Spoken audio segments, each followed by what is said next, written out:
सत्ता बोलते हैं या उसमें और भी कुछ? नहीं, जब आत्मा ब्रह्म ब्रह्म में अनुभूत होती है ना, उस स्थिति को मध्यस्थ हाँ। सत्ता बोल रहे हैं। अब वो मध्यस्थ सत्ता है। मध्यस्थ क्रिया आत्मा है, और आत्मा व्यापक में क्योंकि संप्रक्त है, तो हाँ। स्थिति गति की अविभाज्यता में देखते हैं ना, तो स्थिति के रूप में मध्यस्थ सत्ता है और गति के रूप में मध्यस्थ क्रिया है। तो जो आत्मा को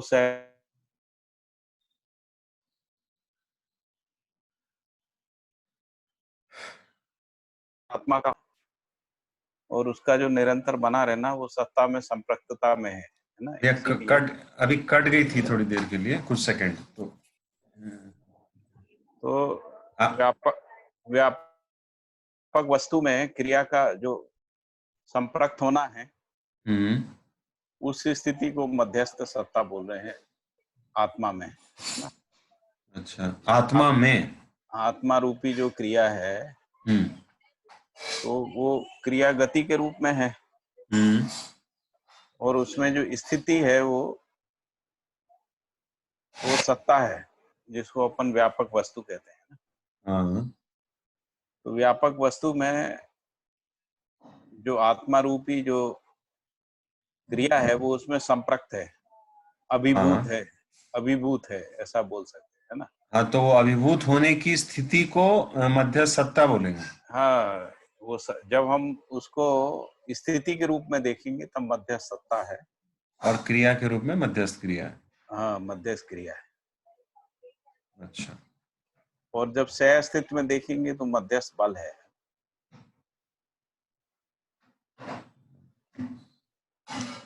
बल का प्रकटन क्रिया में ही होता है, इसीलिए बल का प्रकटन क्रिया में होता क्या? है। यदि क्रिया नहीं है तो बल का पता नहीं चलता। हम्म। ठीक है। हम्म।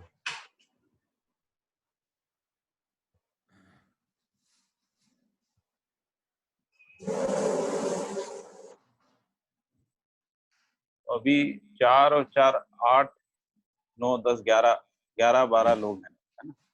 हाँ, तो शुरू कर लेते हैं। 35 हो गई। तो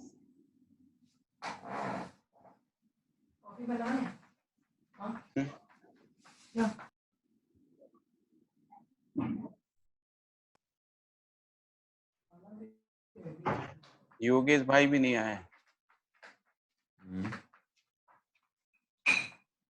आपके यहाँ से सभी आ गए देवघर वाले?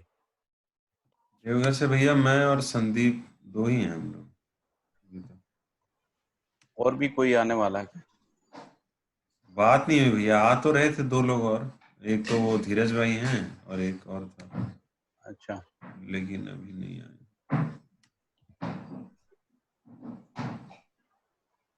तो हम लोग एक बार यो।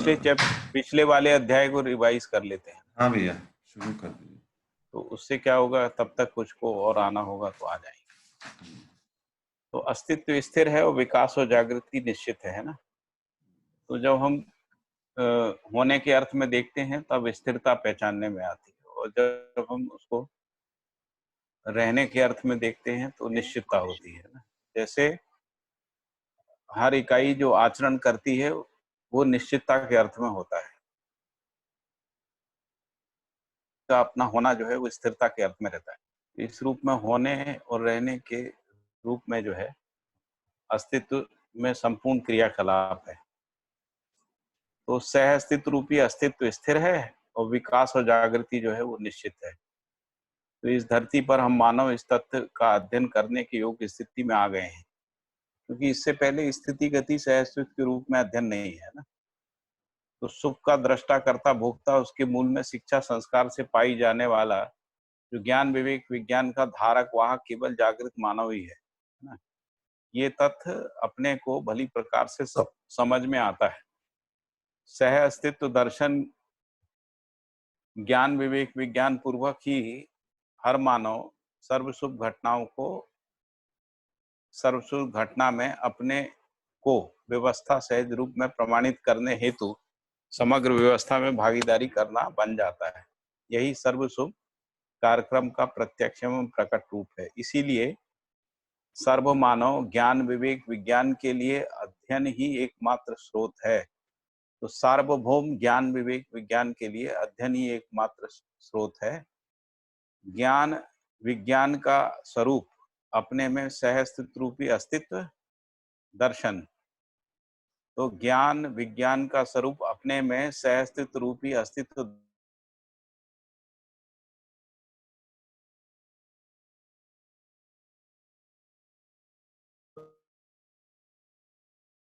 भागीदारी करने का ज्ञान ही संपूर्ण ज्ञान है। फिर है,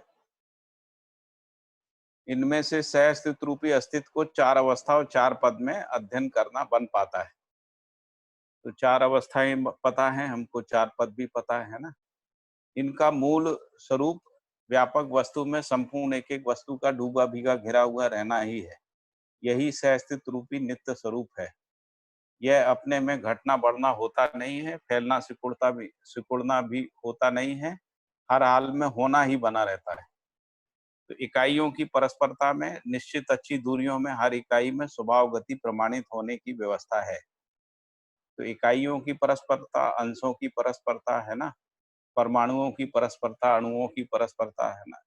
तो इस रूप में इकाइयों में परस्परता को निश्चित अच्छी दूरियों में हर इकाई में स्वभाव गति प्रमाणित होने की व्यवस्था है, क्योंकि हर परमाणु अंश दूसरे परमाणु अंश को पहचानने की स्थिति में ही परमाणु गठन के फलन में निश्चित आचरण चरितार्थ होता हुआ समझ में आता है। तो जब दो अंश के परमाणु है ना रचना के रूप में गठित होते हैं, तभी उनमें निश्चित आचरण का चरितार्थ होना समझ में आता है। निश्चित आचरण का ही स्वभाव गति नाम है। तो निश्चित आचरण को ही दूसरे अर्थ में स्वभाव गति कह रहे हैं। इसलिए स्वभाव गति प्रतिष्ठा में ही हर इकाई, संपूर्ण इकाइयां तो सहित व्यवस्था और समग्र व्यवस्था में भागीदारी करता हुआ देखने में या समझने में आता है। फिर स्वयं के अध्ययन में भी यही स्थिति उद्घाटित होती है। इस अर्थ में विकास और जागृति निश्चित है। फिर आगे ये कहा गया कि हर मानव की स्वभाव गति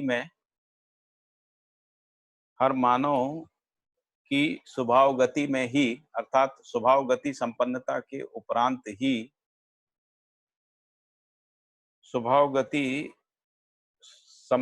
के उपरांत ही मानवत्व सहित व्यवस्था और समग्र व्यवस्था में भागीदारी करने की प्रवृत्ति होती। यदि मानव स्वभाव गति में नहीं रहता है, उस स्थिति में मानवत्व सहित व्यवस्था और समग्र व्यवस्था में भागीदारी करने की प्रवृत्ति पहचानने में नहीं आती। ऐसी स्वभाव गति जागृति के उपरांत ही होना पाया जाता है। जागृति तभी प्रमाणित होती है जब मानव में समझदारी, ईमानदारी, जिम्मेदारी संपन्न हो जाता है, फलतः भागीदारी पूर्वक अपने महिमा यथा स्थिति को प्रमाणित करता है। फिर आगे है, दूसरे क्रम में यह भी समझ में आया कि मानव ही समझदार होने के योग्य है। मानव में स्थिरता निश्चितता को समझने के उपरांत ही स्वयं निश्चितता स्थिरता के लिए ईमानदारी को पाता है, जिम्मेदारी को पाता है, फलस्वरूप भागीदारी पूर्वक प्रमाणित हो पाता है। इसलिए मानव को समझदार होना आवश्यक है। इसकी अपेक्षा, अर्थात समझदारी की अपेक्षा सर्वमानव में होना पाया जाता है। यहाँ तक हमने कल पढ़ लिया था। ठीक है भैया।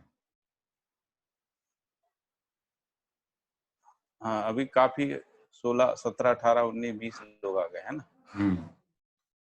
सब लोग आ गए, सभी लोग आ गए भाई, जो भी है ना। हाँ भैया, तो हम शुरू कर लोग सकते। छठवां बिंदु जो है वो देख रहे हैं, अनुभव और जागृति की स्थिरता और निश्चितता। तो अनुभव और जागृति जो है आत्मा में होने वाली क्रिया है ना। आपकी आवाज नहीं आ रही, ऑडियो नहीं आ रहा सुनीता जी का।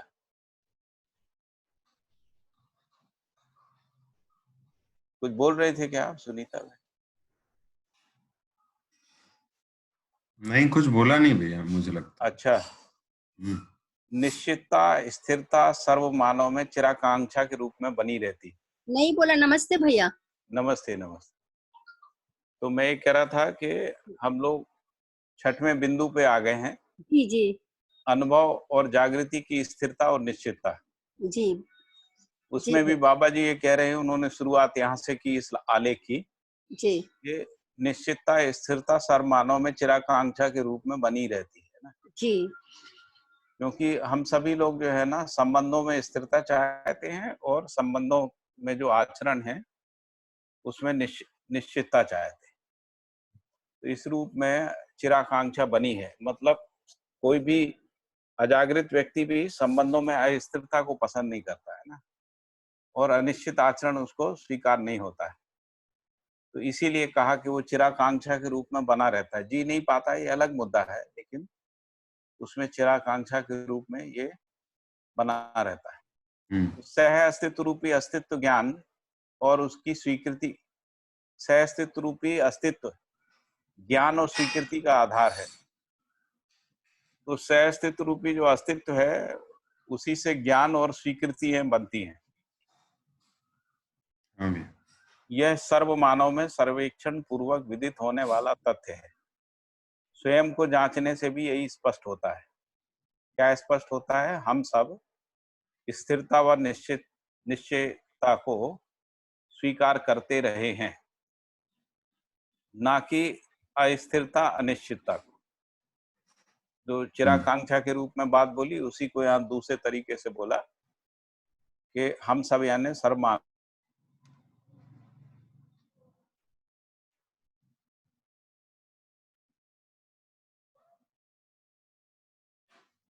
जीवन को पहचानने का प्रयास करता रहा है ना, हम्म। ना कि अस्थिरता अनिश्चितता को। क्योंकि स्थिर आचरण के साथ ही जो है व्यवहार का निर्वाह होता है।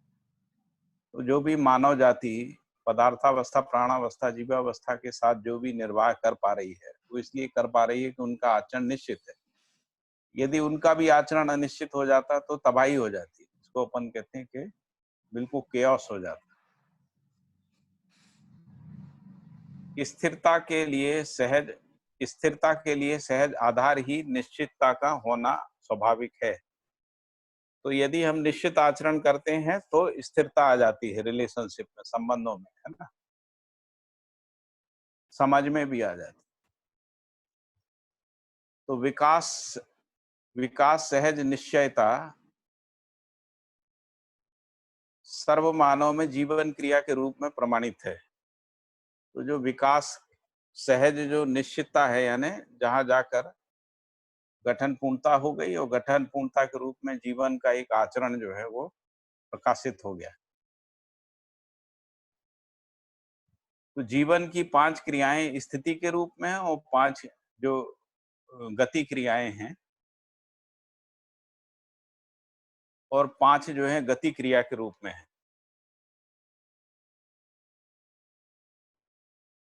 जीवन में 5 क्रियाएं स्थिति के रूप में है।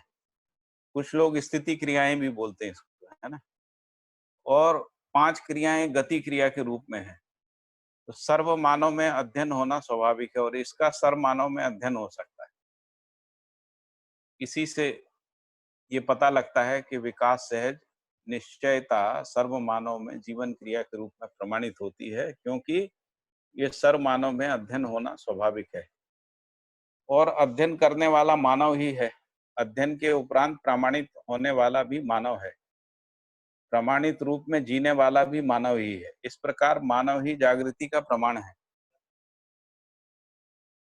तो ये जो पांचों क्रियाएं हैं, जो स्थिति क्रिया और पांचों क्रियाएं जो गति क्रिया के रूप में है, इनका अध्ययन करने वाला मानव है, और अध्ययन के उपरांत इनको प्रमाणित करने वाला भी मानव है, और प्रमाणित रूप में जीने वाला भी मानव है। इस प्रकार मानव ही जागृति का प्रमाण है।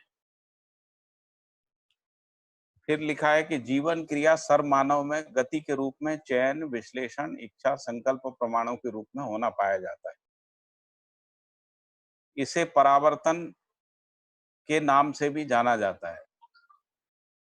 तो ये क्रियाओं के परावर्तन के रूप में ही गति होती है, इसीलिए इनको परावर्तन के रूप में भी जाना जाता है। इसी के साथ 5 क्रियाएं आस्वादन, तुलन, चिंतन, बोध और अनुभव का क्रिया के रूप में पाया जाता है। तभी मानव परंपरा, अनुभव, प्रमाण, प्रमाणित होना पाया जाता है। तभी मानव परंपरा, अनुभव, प्रमाण, प्रमाणित होना पाया जाता है। जीवन की 5 स्थिति क्रियाओं को बल के रूप में, 5 स्थिति क्रियाओं को बल के रूप में और 5 गति क्रियाओं को शक्ति के रूप में व्यक्त करते हैं।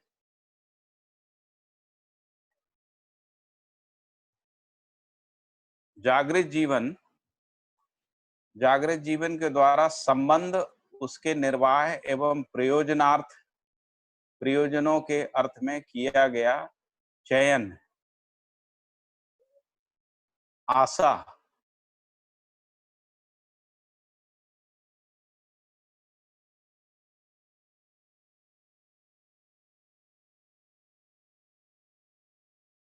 सहज आशाओं के आधार पर विश्लेषण संपन्न होना विचार क्रिया है, यह विचार है।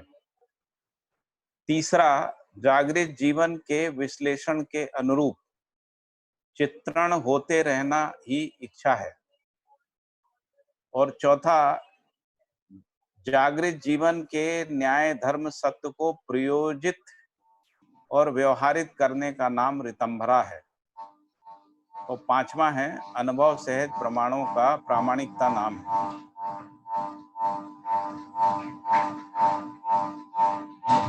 किसी की पंखे की आवाज आ रही है।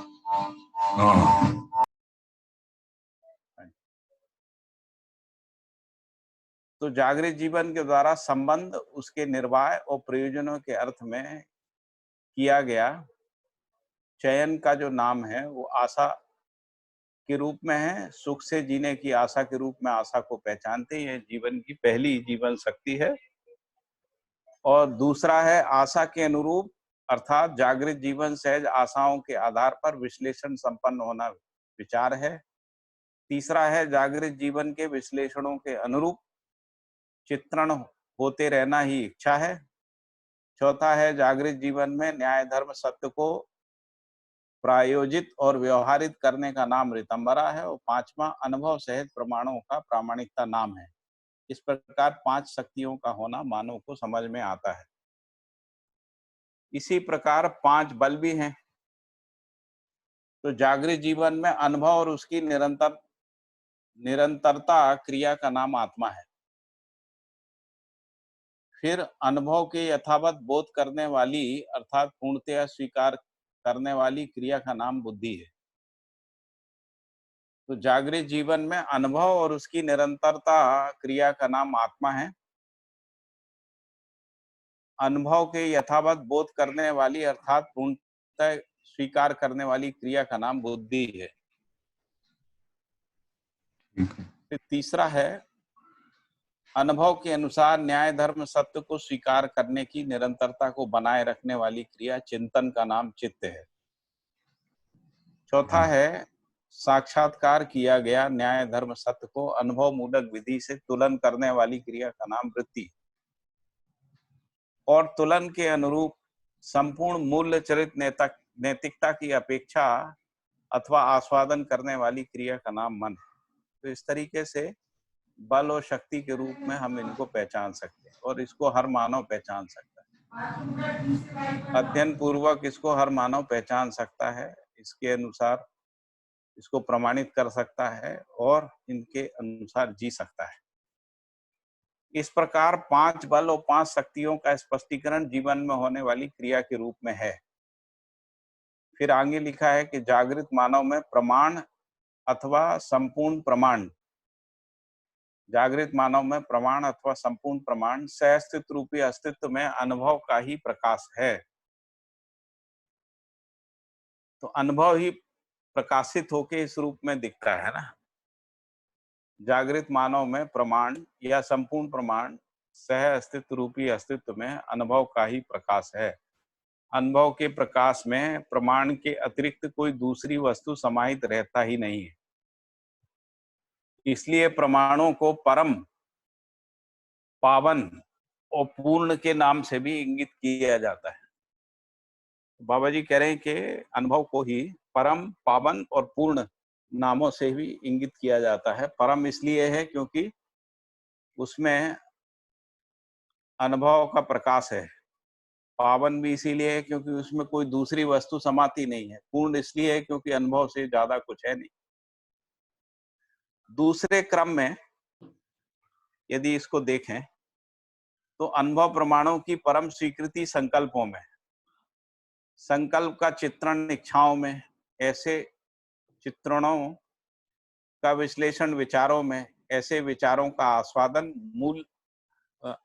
मूलक विधि से चयन क्रिया आशाओं में संपादित होना समझ में आता है। तो जो ऊपर बात की गई उसी को एक दूसरे तरीके से उन्होंने कहा कि अनुभव प्रमाणों को परम स्वीकृति संकल्पों में, संकल्प का चित्रण इच्छाओं में, ऐसे चित्रण का विश्लेषण विचारों में, ऐसे विचारों का आस्वादन मूलक विधि से चयन क्रिया आशा में संपादित होना समझ में आता है। फिर आगे कहा, अनुभव मूलक विधि से ये सभी 10 क्रियाओं में निश्चयता स्पष्ट होती है, और यदि अनुभव नहीं है तो अनिश्चितता होती है ना। फिर आगे ये कहा गया कि जीवन ज्ञान संपन्नता विधा में यह अध्ययन गम्य वस्तु है। तो जीवन ज्ञान संपन्नता विधा में ये सभी 10 क्रियाएं अध्ययन गम्य वस्तु हैं, इसमें रहस्य कुछ नहीं है ना। फिर आगे लिखा है स्थिति क्रियाएं अनुभवगामी, अनुभव मूलक विधि से अभिव्यक्त होना। तो स्थिति क्रियाएं दोनों विधि से, यानी अनुभवगामी और अनुभव मूलक विधि से अभिव्यक्त होना और अनुभव मूलक विधि से प्रमाणित होना सार्थक है। तो स्थिति क्रियाएं जो हैं अभिव्यक्त तो दोनों तरीके से होती हैं, प्रमाणित होने के लिए अनुभव मूलक विधि से प्रमाणित होना सार्थक है। मानव परंपरा में से के लिए तीसरा कोई सार्थक प्रक्रिया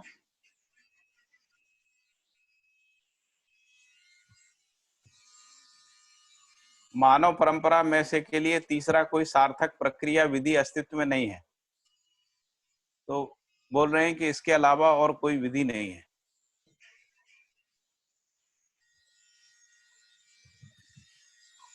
अरे सुना, काय की आवाज आ रही है?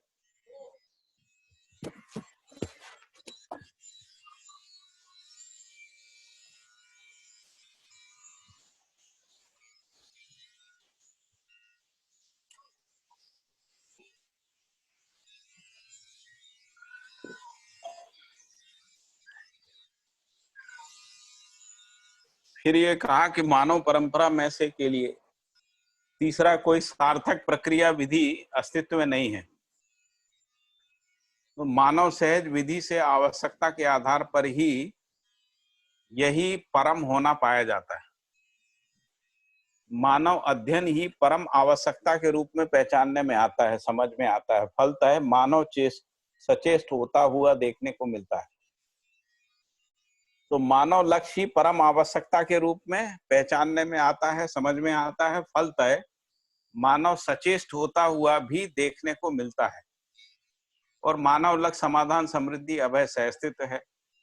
यह अनुभव मूलक विधि से ही प्रमाणित होना पाया जाता है। अनुभव जीवन सहज प्रमाण और वैभव क्रिया है। इसके आधार पर प्रमाण परंपरा मानव कुल में चरितार्थ होना समीचीन है।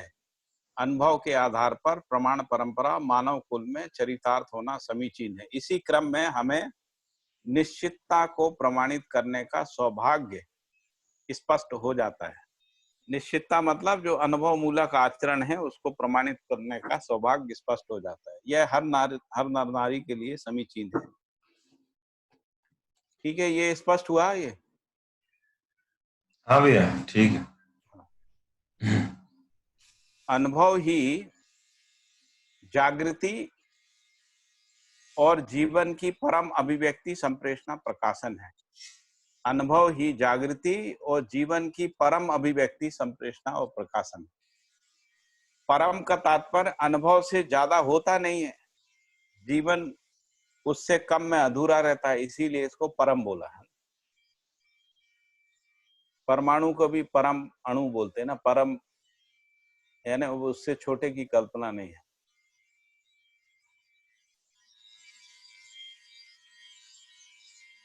फिर है अनुभव पूर्वक जीवन में तृप्ति होना पाया जाता है। जीवन तृप्ति अपने आप में मानव परंपरा में समाधान, समृद्धि, अभय के आधार पर सुख, शांति, संतोष के रूप में पहचानना होता है। सह अस्तित्व में अनुभव ही परम है, यही आनंद है। इसका प्रमाण मानव परंपरा में से के लिए परम है। इसका मूल्यांकन प्रणाली व्यवहार में समाहित रहता है, यही न्याय सुरक्षा व्यवस्था है। न्याय सुरक्षा विधि से मानव हर स्थिति गति में विश्वस्त रहना, आश्वस्त रहना पाया जाता है। फलस्वरूप जीवन सहज संपूर्ण वैभव मानव परंपरा में प्रमाणित होने का मार्ग प्रशस्त रहता है, यही जागृत परंपरा है। जीवन तृप्ति का प्रमाण मानव का अखंड समाज सार्वभौम व्यवस्था में भागीदारी होना है। मानव परंपरा में व्यवस्था होना, व्यवस्था विधि से ही समाधान, समृद्धि, अभय, सहअस्तित्व प्रमाणित होना स्वाभाविक है। यही जागृति का भी प्रमाण है। संपूर्ण मानव जीवन का भी यही प्रमाण है। मानव परंपरा का परम वैभव है। प्रयोजन रूपी व्यवस्था ही मानव परंपरा की सर्वोच्च उपलब्धि है। इन्हीं उपलब्धियों में स्थिरता, निश्चितता स्पष्ट होता है। स्थिरता, निश्चयता स्पष्ट होता है। ठीक है, ये समझ में आया? एक बार मैं फिर से पढ़ दे रहा हूं ये सारे बिंदुओं को। पहला बिंदु है अनुभव पूर्वक जीवन में तृप्ति होना पाया जाता है। जीवन तृप्ति अपने आप में मानव परंपरा में समाधान, समृद्धि, अभय के आधार पर सुख, शांति, संतोष के रूप में पहचानना होता है। सह अस्तित्व में अनुभव ही परम है, यही आनंद है। इसका प्रमाण मानव परंपरा में से के लिए परम है। इसका मूल्यांकन प्रणाली व्यवस्था में समाहित रहता है, यही न्याय सुरक्षा व्यवस्था है। फिर अगला बिंदु है न्याय सुरक्षा विधि से मानव हर स्थिति गति में विश्वस्त और आश्वस्त रहता है। यदि न्याय सुरक्षा विधि नहीं होती है, उस स्थिति में मानव परस्परता में विश्वस्त और आश्वस्त नहीं हो पाता है ना। फलस्वरूप जीवन सहज संपूर्ण वैभव मानव परंपरा में प्रमाणित होने का मार्ग प्रशस्त रहता है, यही जागृति परंपरा है। फिर आगे ये कहा गया कि जीवन तृप्ति का प्रमाण मानव का अखंड समाज सार्वभौम व्यवस्था में भागीदारी होना है। तो न्यायपूर्ण विधि हो जाने के बावजूद भी जो जीवन में जिसको अपन परम तृप्ति कहते हैं, वो तभी होती है जब अखंड समाज सार्वभौम व्यवस्था में भागीदारी होना है।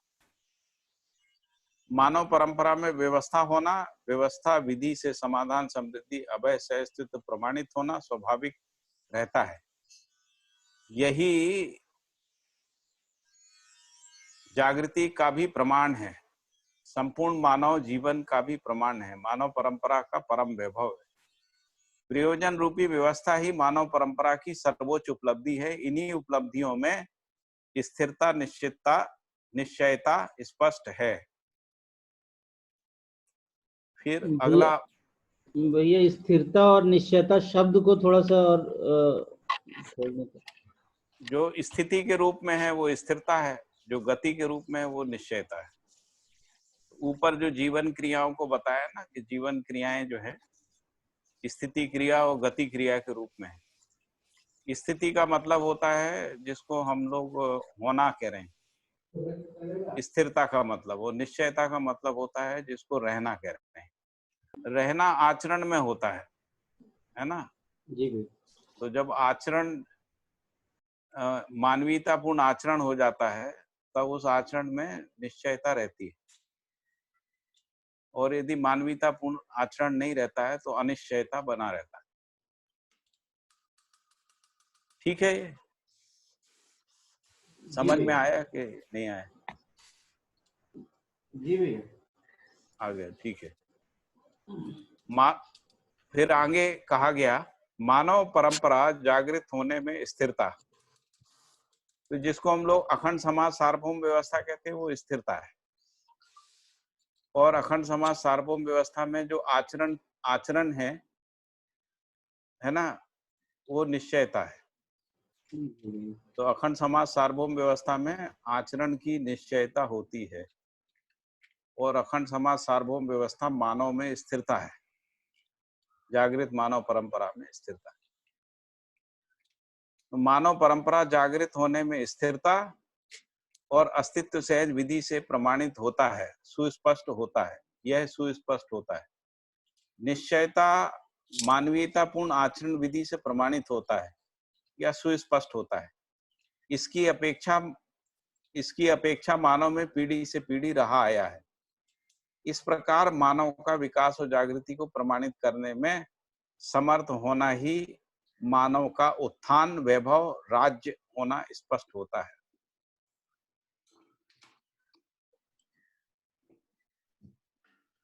इस प्रकार मानव का विकास और जागृति को प्रमाणित करने में समर्थ होना ही मानव का उत्थान, वैभव और स्वराज्य भी कह सकते हैं, स्वराज्य होना पाया जाता है। क्योंकि राज्य का तात्पर्य वैभव ही है, यानी उत्थान का तात्पर्य मौलिकता रूपी ऊंचाइयों में पहुंचने या पहुंचने के क्रम में है। वैभव अपने स्वरूप में परिवार व्यवस्था और विश्व परिवार व्यवस्था ही है। ऐसी व्यवस्था में भागीदारी मानव का सौभाग्य है। इस क्रम में कौन से क्रम में? वैभव अपने स्वरूप में परिवार व्यवस्था और विश्व परिवार व्यवस्था ही है। ऐसी व्यवस्था में भागीदारी मानव का सौभाग्य है। इस क्रम में, यानी परिवार से विश्व परिवार के बीच में जो व्यवस्था में भागीदारी का क्रम है, इस क्रम में अध्ययन, शिक्षा, संस्कार के रूप में उपलब्ध होते रहना भी व्यवस्था का बुनियादी वैभव है। इस क्रम में जो शिक्षा अध्ययन है वो शिक्षा संस्कार के रूप में उपलब्ध होते रहना भी बुनियादी व्यवस्था का बुनियादी वैभव। वैभव ही राज्य और स्वराज्य के रूप में सुस्पष्ट होता है। स्वराज्य का मतलब भी मानव के वैभव से ही है। यह वैभव समझदारी पूर्वक ही हर मानव में पहुंच पाता है। यह शिक्षा पूर्वक लोक व्यापीकरण हो पाता है। तो जब हम परिवार से लेके विश्व परिवार के बीच में जो व्यवस्था है उसमें शिक्षा संस्कार पूर्वक अध्ययन सुलभता है या अध्ययन की उपलब्धता है, और यही व्यवस्था में इसका बना रहना ही बुनियादी वैभव है। फिर ये भी लिखा है कि वैभव ही राज्य और स्वराज्य के रूप में सुस्पष्ट होता है। फिर इसके बाद लिखा है स्वराज्य का मतलब भी मानव के वैभव से ही है। यह वैभव समझदारी पूर्वक ही हर मानव में पहुंच पाता है, यानी उपलब्ध और सुलभ हो पाता है। फिर यह वैभव जो है शिक्षा पूर्वक इसका लोक व्यापीकरण हो पाता है। यदि ऐसी व्यवस्था नहीं रहती है तब क्या होता होगा? तो ऐसी व्यवस्था अपने आप में द्रोह, विद्रोह, शोषण, युद्ध से मुक्त हो जाती है। और यदि ऐसा नहीं है तो द्रोह, विद्रोह, शोषण और युद्ध से युक्त रहती है। तो ऐसी व्यवस्था अपने आप में द्रोह, विद्रोह, शोषण, युद्ध मुक्त रहना, इसके स्थान पे समाधान, समृद्धि, अभय, सहअस्तित्व पूर्वक रहना पाया जाता है। यही सार्वभौम व्यवस्था का तात्पर्य है।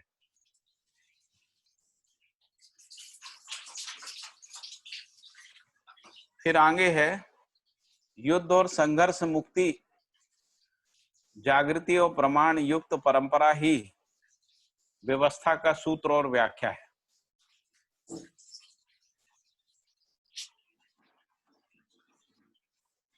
फिर आगे लिखा है समझदारी पूर्वक हर मानव अर्थात नर नारी का अपने जागृति को प्रमाणित करना स्वयं स्फूर्त प्रवृत्ति है। मतलब ये दबाव पूर्वक नहीं है, बल पूर्वक नहीं है, शासन पूर्वक नहीं है ना। फिर है इन प्रवृत्तियों के आधार पे मानव का वर्तमान में विश्वास को प्रमाणित कर पाना होता है, यही कड़ी है। और वर्तमान में विश्वास के आधार पर ही सहअस्तित्व प्रमाणित हो पाता है। वर्तमान यानी होने के अर्थ में है ना।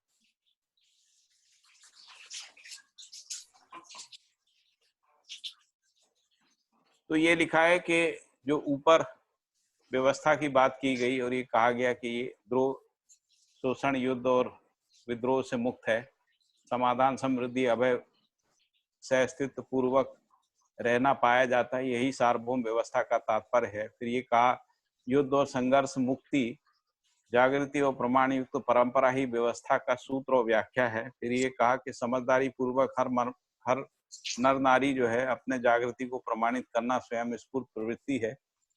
इस प्रवृत्ति के आधार पर मानव का वर्तमान में विश्वास को प्रमाणित कर पाना होता है, यही कड़ी है। वर्तमान में विश्वास के आधार पर ही सहअस्तित्व प्रमाणित हो पाता है। जागृत मानव परंपरा में स्थिरता सहअस्तित्व रूपी अस्तित्व विधि से प्रमाणित होता है और निश्चयता मानवीयतापूर्ण आचरण विधि से प्रमाणित होता है। ठीक है, यहाँ तक हम लोग पूरा हो गया ये अध्याय। हाँ भैया। कोई डिस्कशन का मुद्दा है इसमें, कोई चर्चा का मुद्दा है? नहीं, ठीक। योगेश भाई आ गए हमारे? योगेश भाई, हाँ भैया। तो योगेश भाई ये ठीक रहा, ये जो पठन हुआ? ठीक रहा भैया, बिल्कुल ठीक रहा। कोई प्रश्न तो नहीं है? नहीं। भैया। हाँ जी, बताइए भैया एक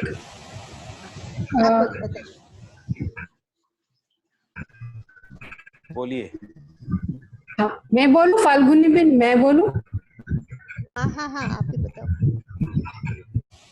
अच्छा, हाँ। भैया ये होना रहना है ना, उसमें होने को और समझना चाहती हूँ, तो उसको और समझाइए ना।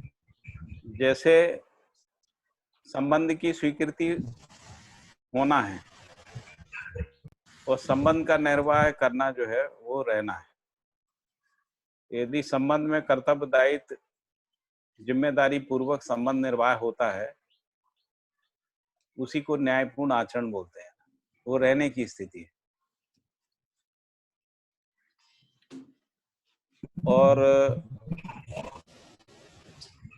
संबंध की स्वीकृति होना, अपने होने की स्वीकृति होना, अपने में ज्ञान की स्वीकृति होना, ये सब जो है होने के अर्थ में है, जो स्थिर है। अच्छा। तो अनुभव जो है वो स्थिर है और अनुभव का जो प्रमाण है वो निश्चित है या निश्चयता है। जो भी हम आचरण करते हैं, तो एक होता है आचरण की स्वीकृति, एक होता है आचरण का निर्वाह। आचरण का निर्वाह जो है निश्चितता है, आचरण की जो स्वीकृति है वो स्थिरता है। अच्छा, भैया इसको ऐसे भी बोल सकते ठीक हैं है ना भैया। कि हमारी जो मूल चाहत है वो हमारा होना है, और मूल चाहत के अनुरूप रहना है वो हमारा रहना है। मूल चाहत के अनुरूप जीना। हाँ जी, ऐसा भी बोल। मूल चाहत हमारा होना है और मूल चाहत के अनुरूप जीना हमारा रहना है। हाँ, तो जो जिसको हम लोग जीना कहते हैं वो आचरण है। आचरण है, ठीक, बिल्कुल ठीक बात भैया। और आचरण मूल्य चरित नैतिकता है। मूल चरित नैतिकता पूर्वक जो है व्यवस्था में भागीदारी के रूप में आचरण गति है। ठीक बात है। उससे पहले तक स्वीकृति है।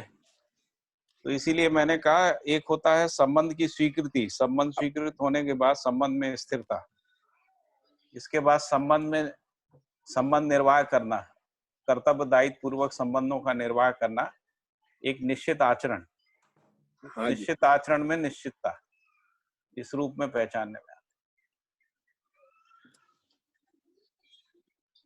ठीक बात है। यदि निश्चित आचरण का निर्वाह नहीं है तो निश्चितता पहचानने में नहीं आती, और यदि संबंध में स्थिरता नहीं है तो स्थिरता पहचानने में नहीं आती।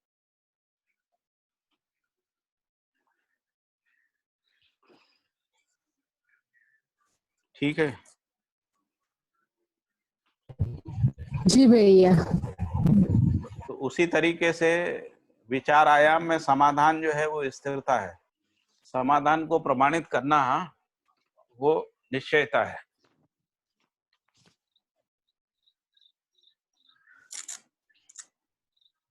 ठीक है, और कुछ प्रश्न? स्पष्ट हुआ कि नहीं हुआ? हाँ भैया, ठीक है, बिल्कुल। हाँ भैया। हाँ हम लोग हाँ भैया। जिसको हम लोग सहअस्तित्व कह रहे हैं उसका मतलब होना रहना, और रहना जो है वो आचरण में ही होता है। तो जो आदर्शवादी परंपरा थी उसमें रहने का कोई जिक्र नहीं है, इसलिए वहां सहअस्तित्व की बात नहीं, वहां पर होने पे जाके खत्म हो जाता है मामला। और वो होना हो भी पाता है, नहीं हो पाता है, इसका कोई प्रमाण नहीं है। होना भी शुद्ध रूप में स्पष्ट नहीं है। हाँ, उसका प्रमाण नहीं है या स्पष्ट नहीं है। तो हाँ भैया, ठीक बात है। बढ़िया बढ़िया भैया। बहुत बढ़िया भैया। बढ़िया बढ़िया। तो हम लोग अभी 6 तक हो गए, अब 7वें पे आ जाते हैं ना। 7वां अध्याय ऊष्मा का है ना, ऊष्मा और धरती का संतुलन। तो मैंने आपको जब ये सहअस्तित्ववादी विज्ञान पे बात शुरू की थी तब ये बताया था कि ये वाले पूरे अध्याय का जो प्रयोजन है वो अस्तित्व सहज व्यवस्था सूत्रों को समझना और अस्तित्व सहज व्यवस्था सूत्रों को व्याख्यायित करना है ना। तो यही इसका प्रयोजन है, ये जो अध्याय है। तो यहाँ पर हम ऊष्मा का अध्ययन भी जो है उसकी व्याख्या के अर्थ में देखते हैं ना। तो जो सार्वभौमिकता है, सार्वभौमिक रूप में किस तरीके से ऊष्मा जो है धरती के संतुलन में उपयोगी है, उसके अर्थ में यहाँ पर ऊष्मा का अध्ययन किया गया है। तो ऊष्मा को प्रयोजन के अर्थ में अध्ययन किया गया है। ये समझ में आ रहा है ना क्या कह रहा हूँ? हाँ भैया।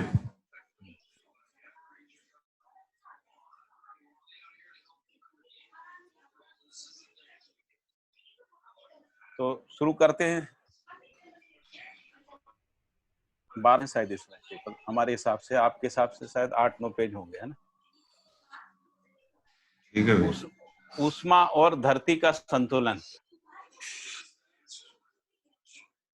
तो मनुष्येतर प्रकृति को खनिज संपदा से भरपूर धरती पर फैली हुई हरियाली जीव संसार के रूप में देखते हैं। तो मनुष्येतर प्रकृति को हम लोग किस रूप में देख रहे हैं? खनिज संपदा से भरपूर धरती और उस पर फैली हुई हरियाली और जीव संसार, इन तीनों रूप में हम देख रहे हैं।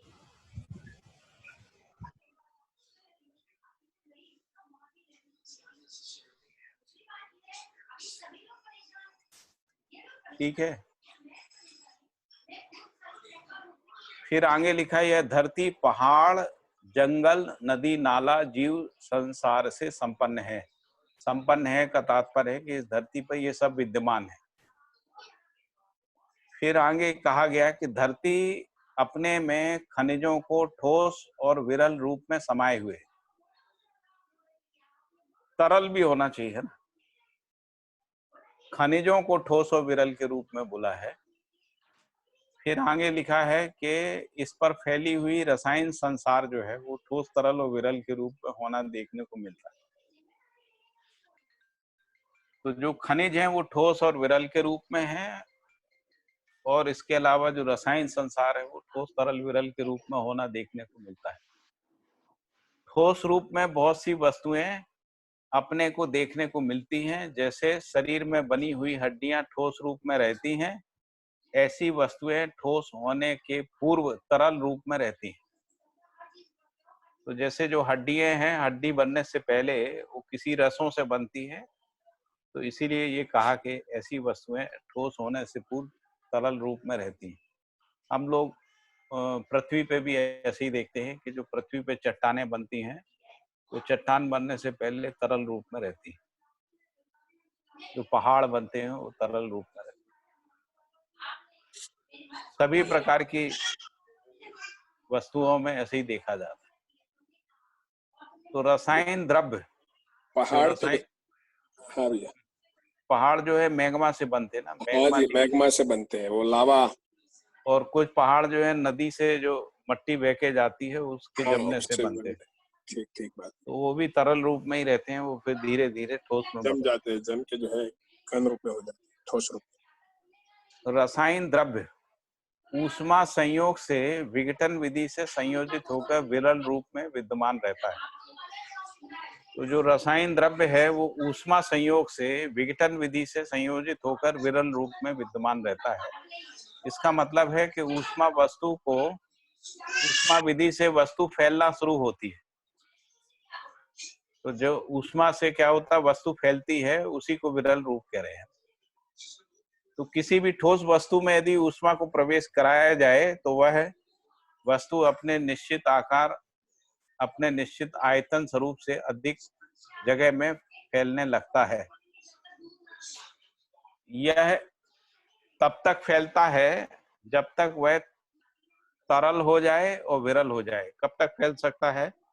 तरल होने तक फैल सकता है, विरल होने तक फैल सकता है। ज्यादातर वस्तुएं ऐसे ही पहचानने में आती हैं। ऊष्मा को इस विधि से पहचानते हैं, ऊष्मा को इस विधि से पहचानते हैं कि वस्तु जलकर या जलाकर जो प्रभाव पैदा होता है उसे हम ऊष्मा नाम दे रहे हैं।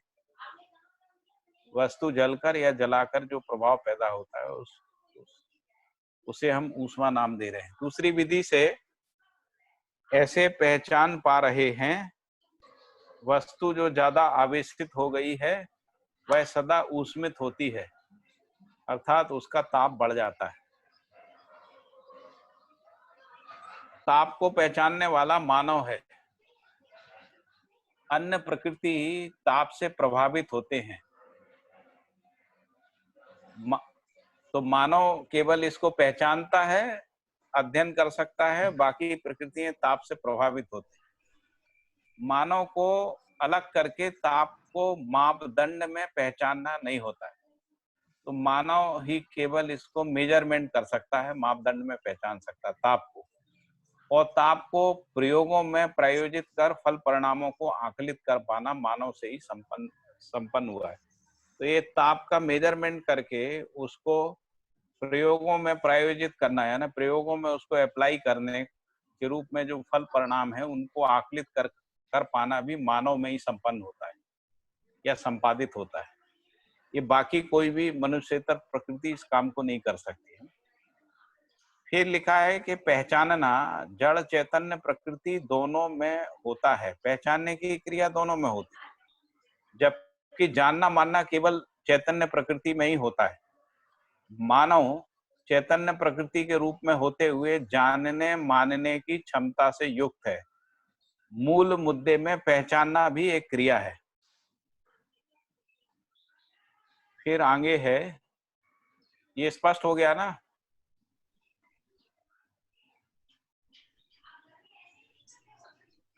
मूल मुद्दे में भी पहचानना भी एक क्रिया है। फिर लिखा है, एक पदार्थ दूसरे के लिए ताप को परावर्तित करते हैं। अपने में से ताप को जो व्यक्त करते हैं उसके आसपास के अणु परमाणु ताप को स्वीकारते हैं।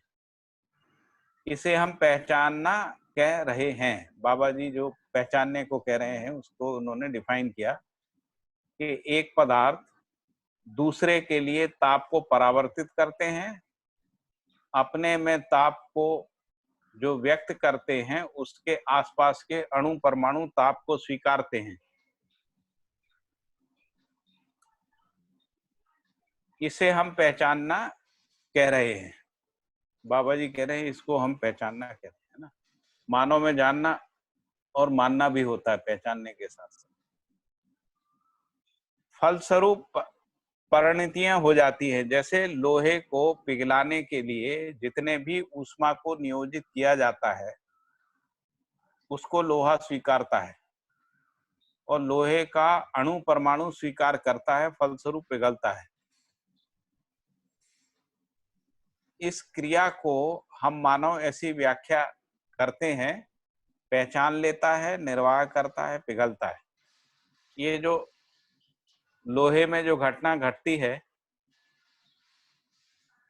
जिसमें लोहा एक ताप के बाद पिघलने लगता है,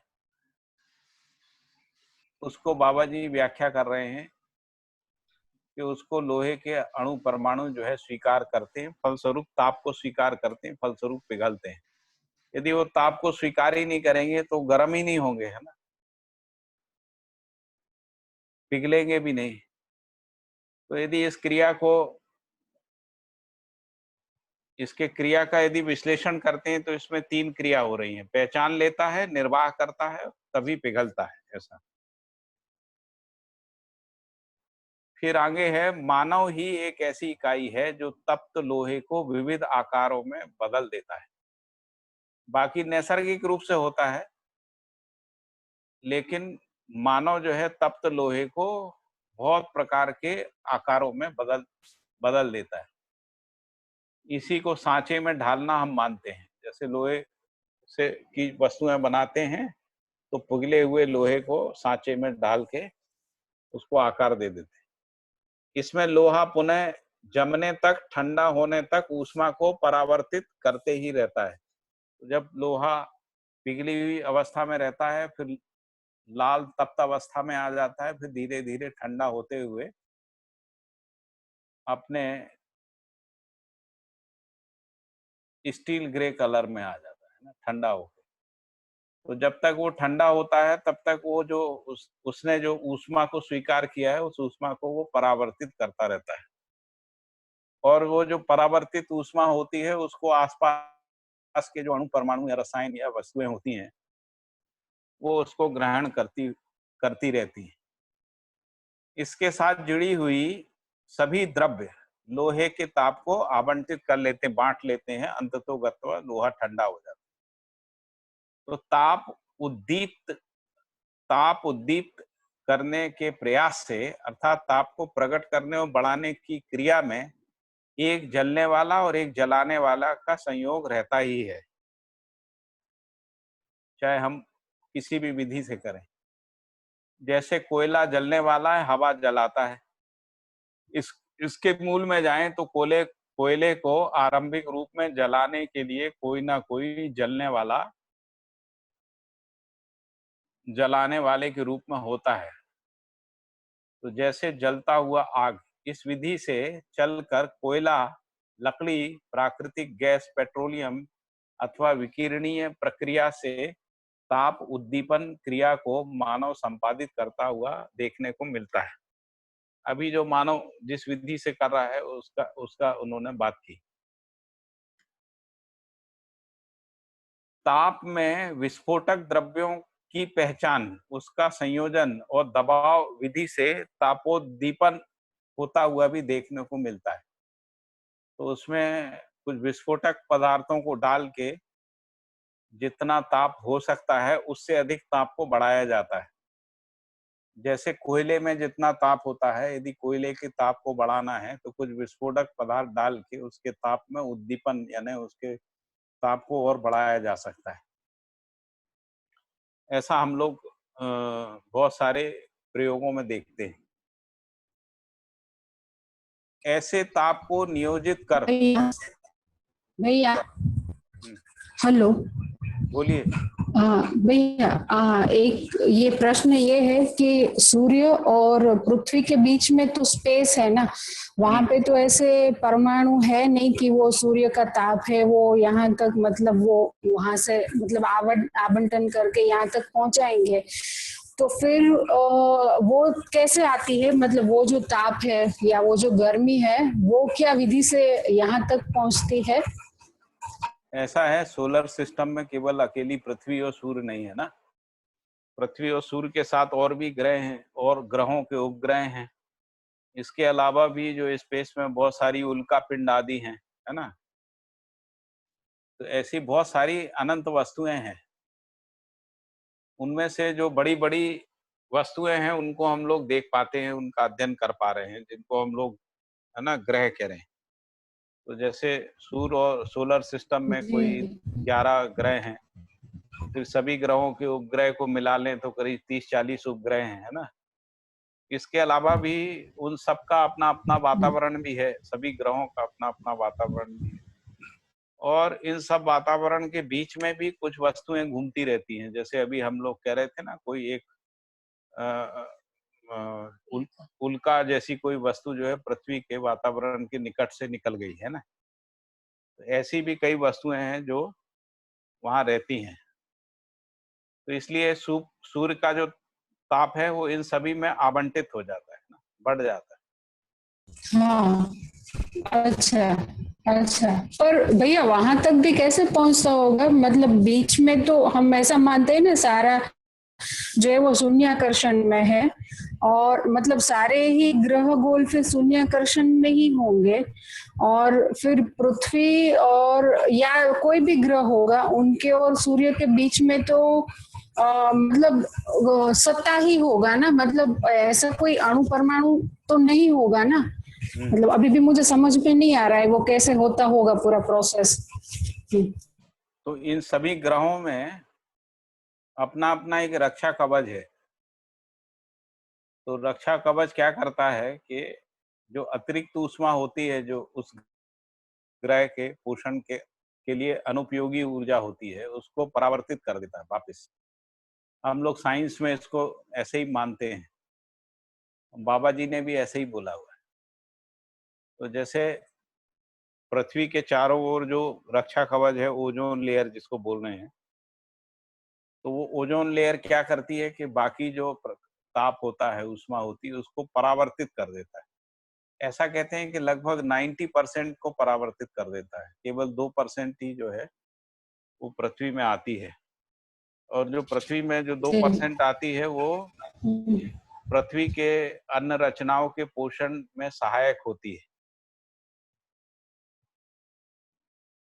उसके संतुलन को बनाए रखने में सहायक होती है। ठीक है जी भैया, जी भैया। हाँ हाँ। भैया ये प्रतिबिंबन विधि से ये प्रभाव पहुंचता होगा हाँ जी, सूर्य के प्रतिबिंबन विधि प्रतिबिंबन से। विधि से जो है धरती पर गर्मी, और फिर हम्म। उसमें धरती पर व्यवस्था के अर्थ में जितनी गर्मी की आवश्यकता है धरती उतनी पचा लेती है, और बाकी की जो है वापस परावर्तित करती होगी, ऐसा होता होगा। ऐसे ही सुनने में आता है ना भैया? है। और अच्छा। इसको यदि हम ये तो मैंने कहा सुनने में आता है, हाँ भैया। लेकिन यदि हम अपने कमरे में देखें, यदि अपने कमरे में एक हीटर रख दें, हाँ है ना, या कोई गर्म वस्तु रख दें, हाँ तो धीरे धीरे क्या होता है कि वो गर्म वस्तु की गर्मी जो है आसपास की वस्तुएं जो हैं उसको एब्जॉर्ब कर लेती है ना। हाँ जी, और कुछ समय के बाद वो सभी वस्तुएं एक सामान्य ताप में आ जाती हैं। ठीक बात है। ऐसा तो हम लोग रोज ही देखते हैं ना। बिल्कुल। हाँ। लेकिन भैया यहाँ फाल्गुनी बहन का प्रश्न ये है कि सूर्य और धरती के बीच में तो कुछ है नहीं, शून्यावकाश है, तो फिर जो हाँ जी। है और सूर्य के धरती के बीच में नहीं, जितने भी ग्रह गोल है उसके और हाँ। सूर्य के बीच में भी स्पेस है। ऐसा कोई हाँ जी। माध्यम नहीं है कि जिस माध्यम से सूर्य का प्रभाव दूसरे ग्रह तक पहुंच सके? नहीं, जो सूर्य का जो ताप है ना, जो सूर्य का ताप है, उसके बहुत बड़े हिस्से को तो पहले सूर्य का वातावरण ही पचा लेता है। बात फिर वो वातावरण से जो बाहर निकल के जो परावर्तित अंकल होता है। अंकल वो पूछना चाह रही हैं, जैसे साउंड है ना, तो वो उसको एटम या मॉलिक्यूल लगते हैं, ट्रांसमिट होने के लिए मीडियम चाहिए होता है। तो वो यही पूछ रही है कि स्पेस में कोई मीडियम नहीं है तो फिर वो कैसे होती है, लाइट कैसे इधर या हीट कैसे आती है? मीडियम की जरूरत क्या है भाई? मीडियम की, ये जो ताप का जो पहचान है ना, वो मीडियम में नहीं होता है। ताप हाँ का जो वही पहचान वही है ना, वही बात। किसी ना किसी रचना में ही होता है। जो जैसे मान लीजिए कि दो वस्तुओं के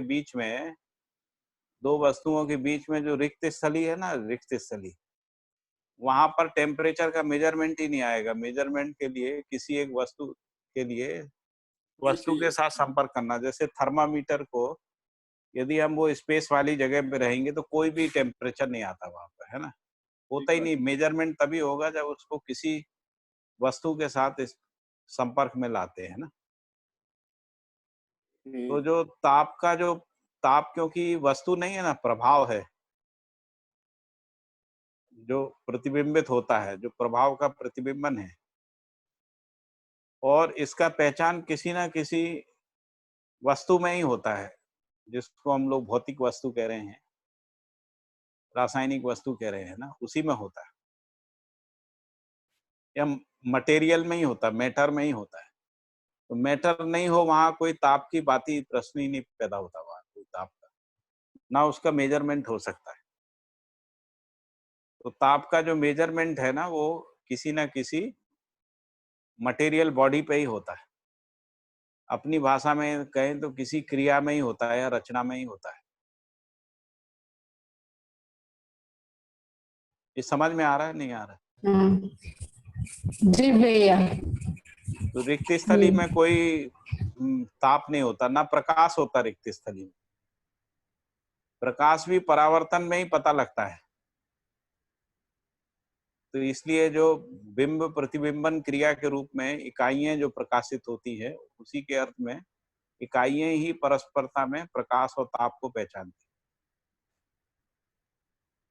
जो शून्य होता है ना, शून्य में नहीं पहचानता कोई, शून्य में कुछ होता नहीं, ना ताप होता है, ना दाब होता है, ना प्रकाश होता है, ना गति है, ना कंपन है। इसलिए वहां मीडियम का कोई प्रश्न नहीं। मीडियम का मतलब होता है जैसे इस पृथ्वी के वातावरण में हवा एक मीडियम है ना, तो इस धरती के वातावरण में कोई भी चीज पास होके आएगी तो हवा रूपी मीडियम से पास होके आएगी। मीडियम जो है कोई ना कोई प्रकृति है, जो प्रकृति नहीं है वो मीडियम नहीं होता है। विरल अणु होते हैं ना, विरल अणु परमाणु। हाँ, विरल अणु भी मीडियम हो सकते हैं, मीडियम हो सकते हैं, ठीक बात है, लेकिन अवकाश में तो वो भी नहीं है। तो जिसको हम प्रतिबिंबन लोग विधि से, हाँ हाँ भैया, व्यापक वस्तु कह रहे हैं, उसमें तो कुछ है नहीं। कुछ है नहीं। वहां पे ना ताप होता है, ना दाब होता है, ना कंपन, ना गति, कुछ भी नहीं होता, ना प्रकाश होता है। तो इसलिए जैसे पृथ्वी, सूर्य जो है वो परावर्तित होता है, तो पृथ्वी पे उसका परावर्तन आता है ना। तो इसी परावर्तन बस जो है पृथ्वी आकाश में चमकती हुई दिखती है, जैसे चंद्रमा चमकता हुआ दिखता है। तो ये जो चमकता हुआ किसको दिखता है? जब चंद्रमा का प्रतिबिंबन हमारी आंखों पे आता है। तो उस तरीके से वस्तुएं आपस में प्रतिबिंबित होती हैं।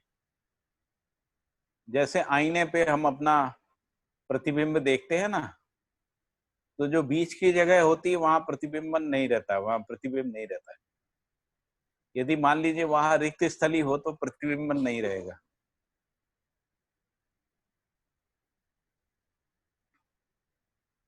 समझ में आ रहा है शिवांगी?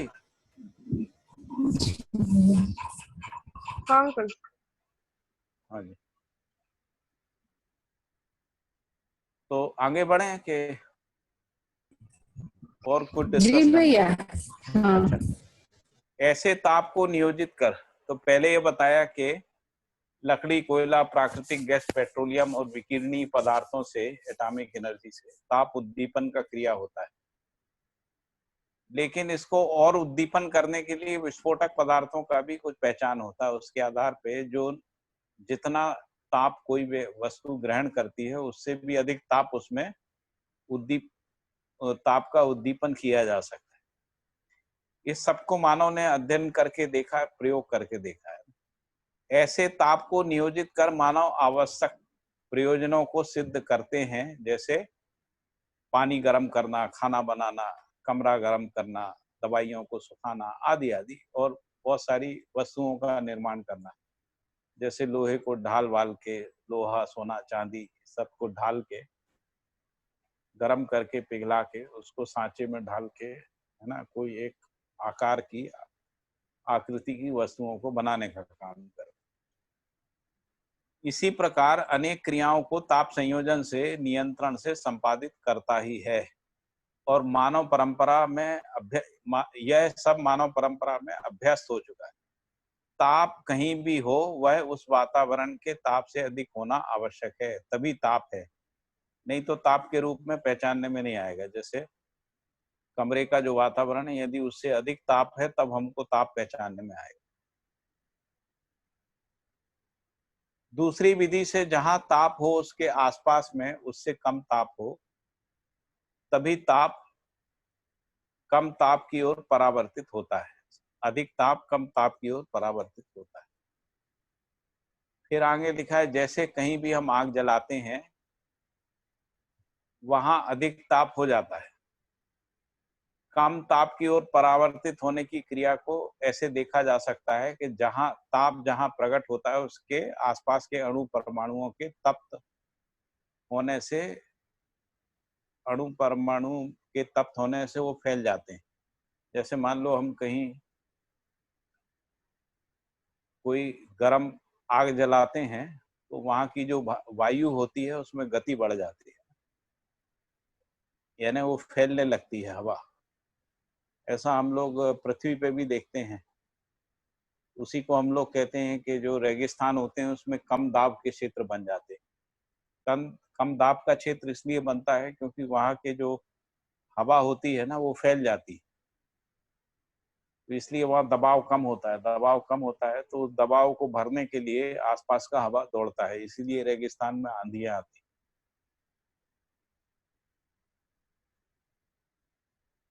इसका मतलब यह हुआ कि तप्त अणुएं अपने प्रभाव क्षेत्र वातावरण में ताप फैलाकर अणुओं को तप्त बनाता है, तो इससे ताप से कम रहता है, जो इसके ताप से कम रहता है।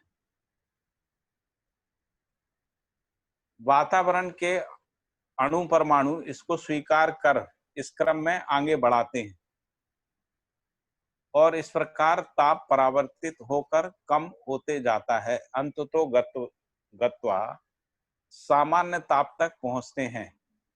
सामान्य ताप से आशय स्वभाव गति से है।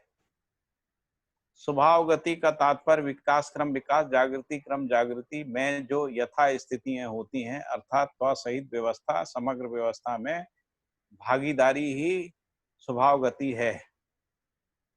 तो स्वभाव गति का मतलब है जिस ताप में जो जो रचनाएं अपने आचरण सहित व्यवस्था में भागीदारी सहित बनी रहती है, उसी को स्वभाव गति कह रहे हैं।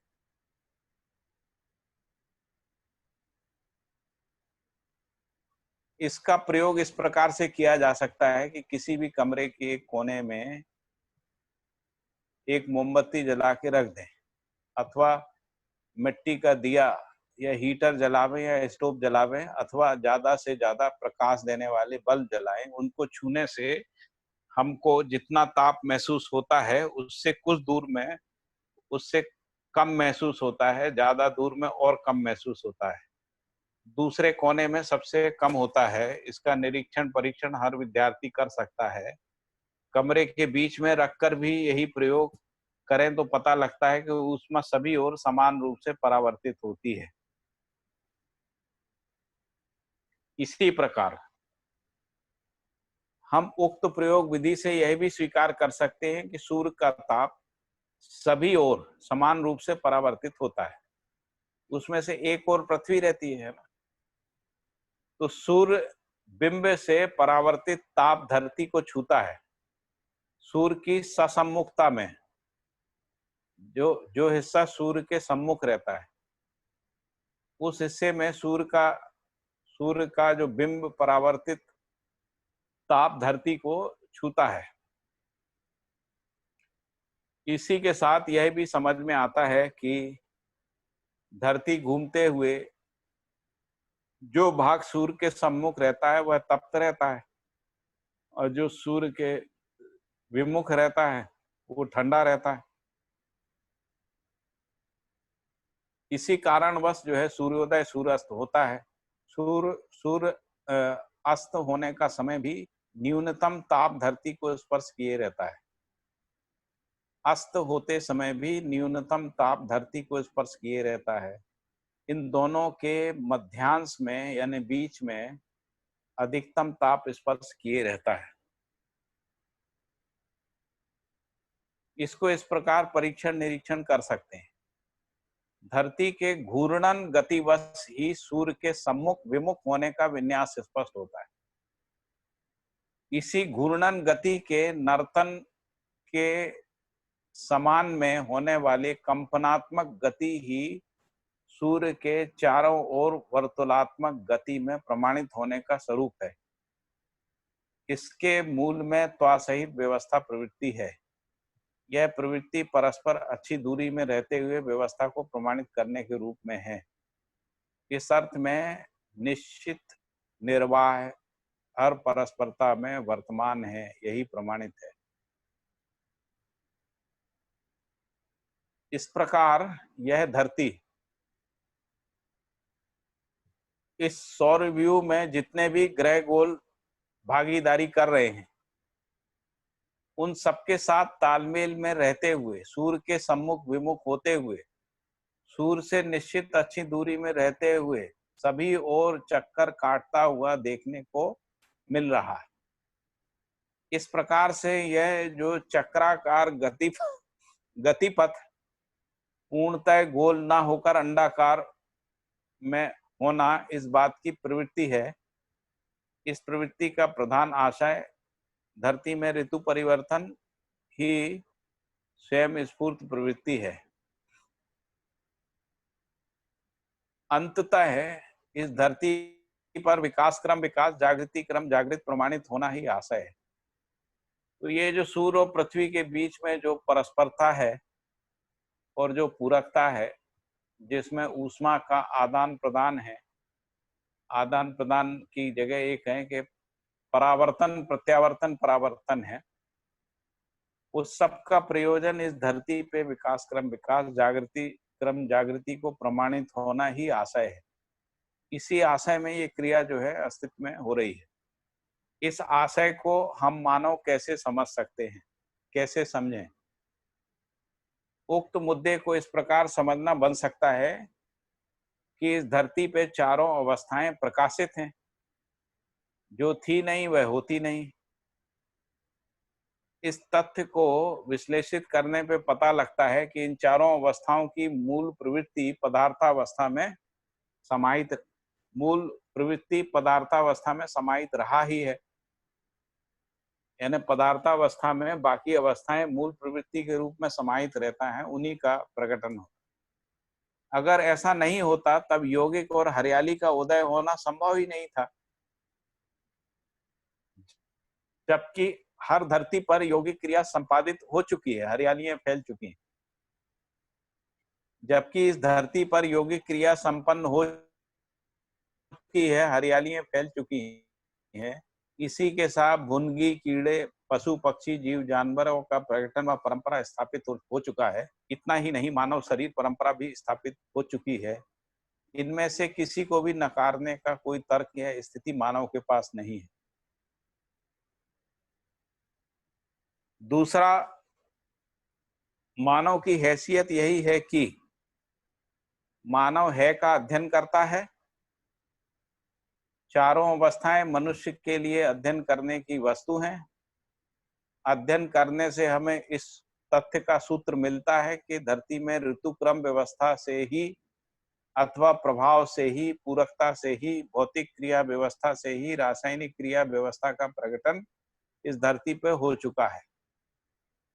इसी क्रम में चारों अवस्थाओं की रचनाएं सुस्पष्ट हो चुकी हैं। सभी खनिज भी ठोस रूप में अपने अपने प्रजाति के अणु रचना अथवा मिश्रित रचना के रूप में प्रस्तुत हैं।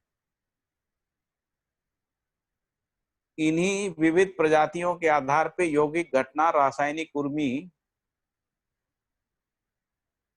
और वैभव अर्थात नृत्य घटित होता है।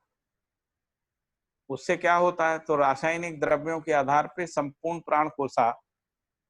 प्राणकोशा संरचित रचनाएं, छोटे से बड़े वनस्पतियां प्रजातियां, जीवावस्था प्रजातियां, मानव शरीर रचना इस धरती पर ही प्रमाणित है। इससे यह स्पष्ट हुआ कि ऊर्जा संपन्नता, बल संपन्नता और क्रियाशीलता के साथ साथ विकास क्रम विकास की प्रवृत्ति समाई रहती है।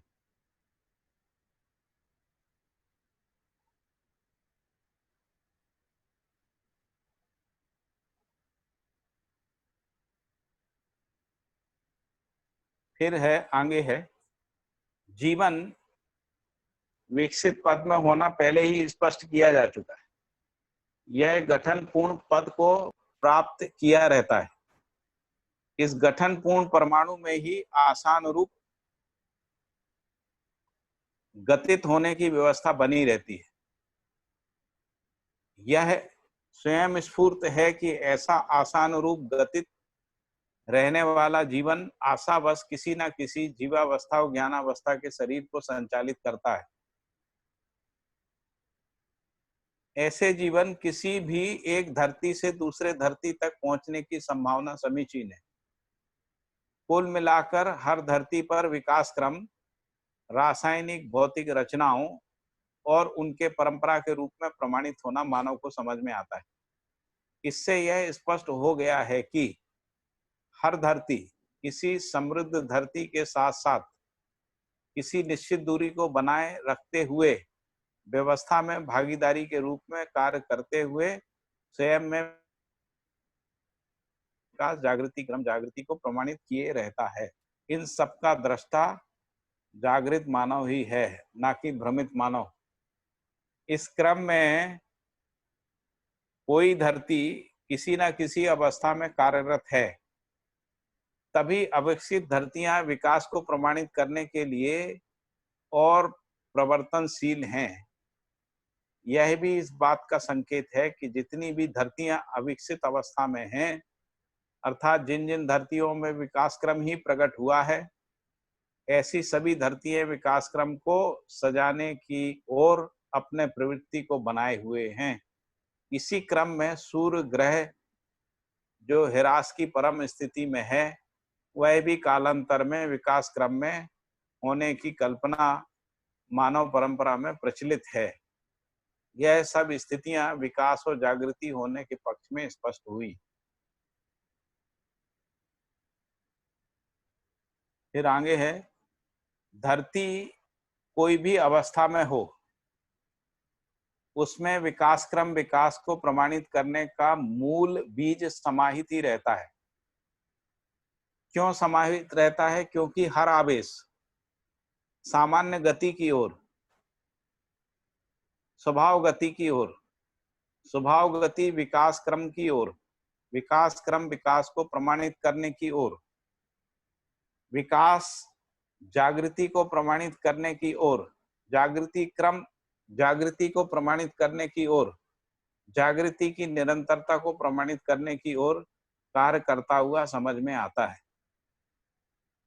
तो कह रहे हैं कि जो धरती में कोई भी अवस्था में हो, कोई भी धरती किसी भी अवस्था में हो, यहाँ तक कि सूर्य जैसी परम ह्रास की स्थिति भी हो, उसमें भी विकास क्रम विकास को प्रमाणित करने का मूल भी समाहित ही रहता है। और ये जो ऊष्मा का जो उदाहरण दिए, बहुत सारे उदाहरण, तो उसमें एक कहा कि ऊष्मा जो है आवेश की स्थिति भी ऊष्मा ही है, ताप है। तो हर आवेश यानी हर ताप या ऊष्मा जो है सामान्य गति की ओर है। सामान्य गति को ही स्वभाव गति भी कह रहे हैं। और जब स्वभाव गति रहती है पदार्थावस्था में, प्राणावस्था में, जीवावस्था में, तो उसमें विकास क्रम रहता है। यदि स्वभाव गति नहीं होती है तो ह्रास रहता है। और ये जो विकास क्रम है, अल्टीमेटली वो विकास को प्रमाणित करने की ओर ही है। और जो विकसित इकाई है, जिसको अपन गठन पूर्ण है ना परमाणु कह रहे हैं, तो ऐसा विकास को प्रमाणित करने की ओर है। और जो जागृति क्रम है, वो जागृति को प्रमाणित करने की ओर एवं जागृति की निरंतरता को प्रमाणित करने की ओर कार्य करता हुआ समझ में आता है। इस रूप में आवेश को, ऊष्मा की भूमिका को, ताप की भूमिका को हम लोग इस धरती के संदर्भ में पहचान सकते हैं। भैया हाँ जी। इस रूप में देखें, जैसे ये बोल रहे हैं सूर्य में भी ह्रास जो ताप है, हाँ, लेकिन वो भी मतलब आगे विकास होगा, कहने का मतलब है। हो तो सकता है। इसका मतलब वो ताप खत्म हो जाएगा। हाँ, ताप खत्म हो जाएगा, उसमें विकास आ तो जाएगा। जब उसमें विकास आ जाएगा, फिर ये धरती कैसे बचेगी? क्योंकि ये हम अरे जितना तो जान ये ये जो ताप है ना, जो सूर्य का ताप है, वो कहीं और चला जाएगा। अच्छा। भाई सामान्य होगा ना सूर्य, तो उसमें जो ताप है वो कहीं और जाएगा। और फिर वहां से इस धरती को मिलेगा, जैसे हमारी धरती को, क्योंकि ऐसे ही मिल हमारे। रहा है ना अभी, सभी को ऐसे ही मिल रहा है, परस्परता में ही तो मिल रहा है ना सारा। इस ताप क्या है, तो जो भी ताप है वो परावर्तन के रूप में प्राप्त हो रहा है ना। अच्छा। जैसे चंद्रमा को भी तो ताप मिल रहा है, तो वो पृथ्वी के परावर्तन में मिल रहा है। सूर्य के साथ भी मिल रहा है, धरती के परावर्तन से भी।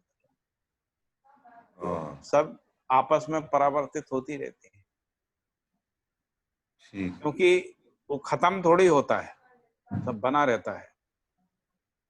हाँ, सही। या आवेश के रूप में तो सामान्य हो जाएगा ना, ये ताप तो भी आवेश है और हाँ, हम हाँ, आवेश सामान्य की ओर अग्रसर रहता है, तो इस रूप में ये ताप कभी न कभी तो सामान्य हो जाएगा, है ना। नहीं, वही तो मैं बोल रहा हूँ ना, वो अगर सामान्य हो जाएगा, हम तो जानते हैं कि सूर्य हमारे लिए जरूरी है, क्योंकि। नहीं भैया, ऐसा भी है कि आज जो है समझो कि ये समंदर है ना, हम्म, सागर के पेटाल जो है कितना गहरा है, उतनी गहराई तक ये सूर्य की जो है किरण नहीं पहुंच सकती, सूर्य का प्रभाव नहीं पहुंच सकता, फिर भी वहां जो है जीव सृष्टि है। ऐसा नहीं है कि जीव सृष्टि के लिए सूर्य का होना अनिवार्य है, अभी है तो इसके अनुरूप डिजाइन है, जिस दिन अच्छा। सूर्य नहीं रहेगा तो उस समय उस स्थिति के अनुरूप डिजाइन बन जाए। अच्छा, ऐसा हो सकता। भाई अभी भी तो ऐसा रहता है जैसे देखने की क्रिया प्रकाश में होती है, ऐसा लोग बोलते हैं। खासकर हाँ, सूर्य के प्रकाश में होती है, लेकिन बहुत सारे जीव बिना सूर्य के प्रकाश के भी देख लेते हैं, हाँ अपने भैया। आहार को देख लेते हैं, क्रियाकलाप कर लेते हैं, सब कुछ कर लेते हम्म, हैं, है ना। तो मूल मुद्दा तो पहचानना, निर्वाह करना है। हम्म, तो ये भी है कि यथास्थिति के अनुसार जो है विकास क्रम विकास, जागृति क्रम जागृति बना रहता है। तो सभी जीवों के अंदर जो इंद्रिय क्रियाकलाप होती है ना, हम्म, वो उनकी आवश्यकता अनुसार विकसित होती है। जैसे मान लीजिए कि अंधेरे में देखने वाला उल्लू है, हम्म, तो उसकी जो आंख की रचना, यानी इंद्रिय का जो क्रिया, आंख रूपी इंद्रिय का क्रिया जो है उसकी आवश्यकता अनुसार है। मानव में मानव की आवश्यकता अनुसार आंख का क्रिया है, इंद्रिय का क्रिया है। तो बिल्कुल। ऐसा नहीं है कि हमारी आंख जैसा देखती है ऐसे ही उल्लू की आंख भी देखती है। जैसे जो हम्म, समुद्र में मछलियां रहती हैं, उनकी आंख इस तरीके से नहीं देखती जैसी हमारी आंख देखती है। हाँ, इस पे काफी स्टडी हुई है, बहुत सारे जीवों की अलग अलग प्रकार से वो वस्तुओं को देखती है, और उनको देखने का मतलब ही कुल इतना है कि उन वस्तुओं के साथ उनको निर्वाह करना है। और ये तो मानव है। को भी इन वस्तुओं के साथ निर्वाह करना है, इसलिए उनकी जो आंख रूपी इंद्रिय है वो देखती है। इस प्रकार से विकसित हुई है। और इस सब विकसित होने का मतलब है कि वो अपने विकास को, जागृति को प्रमाणित करने के अर्थ में इंद्रिय का क्रियाकलाप, इंद्रिय का क्रियाकलाप भी मूल रूप से जीवन में ही रहता है, बीज रूप में, है ना। ठीक है, अभी आगे और ठीक है। इस पे ठीक बात है। करेंगे। ठीक है।